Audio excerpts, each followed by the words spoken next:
महाराष्ट्राच्या अस्मितेचा अभिमान, मराठी स्वाभिमानाचा बुलंद आवाज, प्रखर हिंदुत्वाचा निष्ठावंत विचारवंत, माननीय राजसाहेब ठाकरे यांच्या विचारांचा कट्टर महाराष्ट्र सैनिक, मनसे नेते मान्य श्री दिलीप बापू धोत्रे यांना वाढदिवसाच्या हार्दिक शुभेच्छा।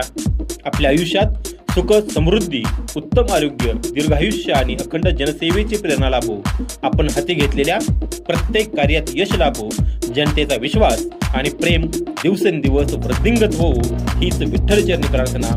मनसे नेते मान्य श्री दिलीप बापू धोत्रे यांना वाढदिवसाच्या लाख लाख शुभेच्छा। शुभेच्छुक सॉल्युशन इन्फ्रा, मायरा इन्फ्रा आणि डीडी इन्फ्रा पंढरपूर।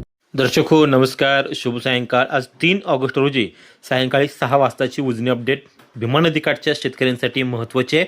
कारण उजनी धरणातून भीमा नदीच्या पात्रामध्ये जो काही विसर्ग सोडण्यात येत होता त्यामध्ये आता वाढ करण्यात आली असून तो वाढ झालेला विसर्ग किती आहे, वीरचा विसर्ग किती आहे आणि दौंडची आवक किती आहे याची सगळी माहिती आपण या सायंकाळच्या व्हिडिओमधून पाहणार आहोत।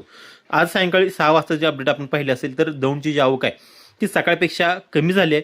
सकाळची 6ची आवक जर आपण पाहिली असेल तरी जवळपास 49,000च्या घरामध्ये होती, मात्र आता सायंकाळी 6 वाजता ती आवक कमी झाली आहे, ती 44,322 क्युसेक इतकी झाली आहे।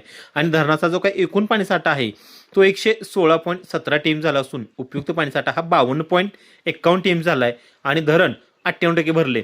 मात्र धरण पाणलोट क्षेत्रामध्ये आणि त्याच्या वरच्या धरणामध्ये उजनीच्या चांगला पाऊस झाल्यामुळे तिथून विसर्ग सुरू आहे, त्यामुळे पूर नियंत्रण करण्याच्या दृष्टीने सकाळपासून जो काही 50,000 क्युसेकचा विसर्ग उजनी धरणातून भीमा नदीच्या पात्रामध्ये सोडण्यात येत होता त्यामध्ये वाढ करण्यात आली असून तो आता 60,000 क्युसेक इतका करण्यात आला आहे।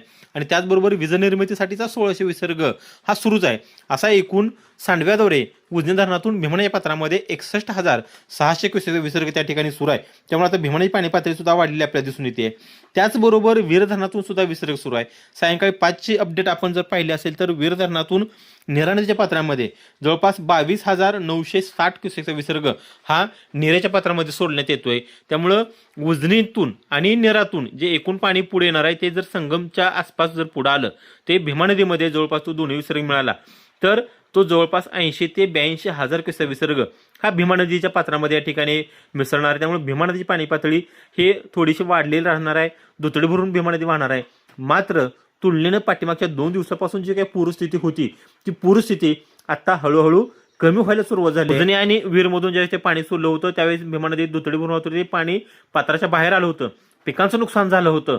मात्र आता ती पाणी पातळी थोडीफार कमी व्हायला सुरुवात झाली आहे। मात्र 80,000 क्युसेकचा विसर्ग नेरे मार्ग जर पुढे आला तरी सुद्धा भीमा नदी दुतडी भरून वाहू शकते आहे, बंधारे पाण्याखाली राहू शकतात।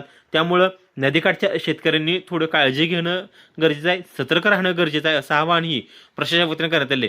उजनी आणि वीरचे अपडेट आम्ही तुमच्यापर्यंत पोहोचत आहोतच, त्यासाठी आपलं परिवर्तन न्यूज चॅनल लाईक करा, शेअर करा आणि सबस्क्राईब